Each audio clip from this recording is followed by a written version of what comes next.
a commencé par le fromage, un beau matin de mai de l'an de grâce 1961. Parmi les nouvelles de la nuit que distribuent les ondes de la radio, les accidents de la route, les derniers communiqués de la guerre qui sévit toujours quelque part dans le monde, et les mensonges officiels de l'organisme préposé au bourrage de crâne des citoyens, une information m'avait fait tressaillir. La commune de Maroilles, du côté d'Avesnes et de Landrecy, dans le nord, s'apprêtait à célébrer le millénaire du fromage dont mon enfance paysanne a été embaumée. Oui, le maroilles dont mon grand-père, à l'heure du petit déjeuner, m'avançait un morceau à la pointe de son couteau, le maroilles allait fêter ce matin-là ses 1000 ans.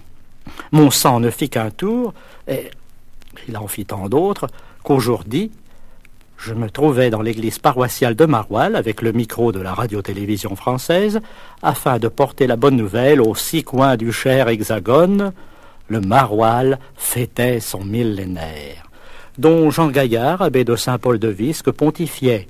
Les moines de Saint-Benoît chantaient la messe et moi, j'étais éberlué par des personnages qui ressemblaient au roi de pique de trèfle ou de carreau et à la dame de cœur, car il y avait une dame coiffée d'un tricorne vert à grances rouges, et ils s'avançaient processionnellement avec beaucoup de dignité. C'étaient en effet les dignitaires de la confrérie Bria-Savarine de Tasse de fromage qui étaient montés de Paris pour assister à ce mémorable anniversaire.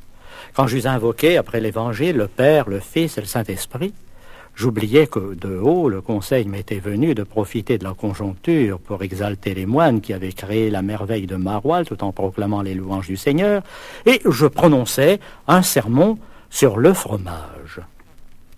Prêcher sur le pain et sur le vin, sur l'huile et sur l'eau, enfin sur les matières sacramentelles, soit, mais le fromage. Le plus éminent de ceux qui ont été surpris par ce thème insolite fut le cardinal Duval. Je vous enverrai le texte, dis-je à l'archevêque d'Alger, car Robert Morel l'avait édité pour ses amis et pour les miens. Je ne les savais pas si nombreux. Il me semble qu'ils se confondent avec les amateurs de fromage, et il y en a quelques-uns en France. En tout cas, mon illustre interlocuteur convint que c'était un vrai sermon sur le vrai fromage, en ajoutant toutefois cette réserve qu'à son sens, le premier de tous était la tome, car son éminence est savoyarde. Le débat est si passionné que nous demanderons à un tiers le dernier mot sur cette affaire épineuse.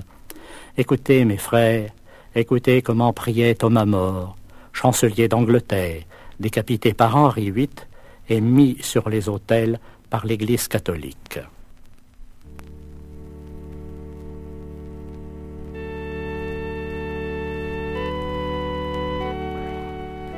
Donnez-moi une bonne digestion, Seigneur, et aussi quelque chose à digérer.